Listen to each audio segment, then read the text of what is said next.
পুজো দেখতে গিয়ে আজ আমি কাকে দেখলাম দেখো। এখন বাজে রাত্রি 12টা 6 আর আমরা বেরিয়ে পড়েছি কালী পুজো দেখতে। আমাদের বাইপাসের ওপর যে রক্ষাকালী মায়ের মন্দির রয়েছে, আজ সেখানেই পুজো।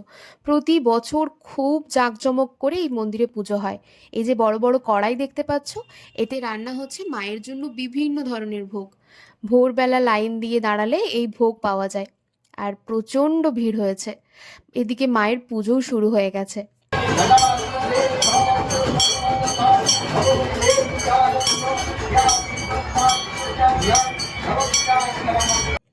আচ্ছা, এই মানুষটিকে চিনতে পারছো? বলো তো কে? এ হলো সারেগামাপা খ্যাত গুরজিৎ সিং। খুব সুন্দর শ্যামা সঙ্গীত গান গায়। খুব কাছ থেকে দেখলাম ওকে। কিছু গান শুনে তারপর আমরা মেলায় গিয়েছিলাম। মেলাতে ওই টুকটাক জিনিসপত্র আর কি, যা চোখে লাগে সেগুলোই কিনতে ইচ্ছে করে। তারপর আর কি কিছুক্ষণ ঘোরাঘুরি করার পর আইসক্রিম খেতে খেতে বাড়ি চলে এলাম। আজকের মতন টাটা।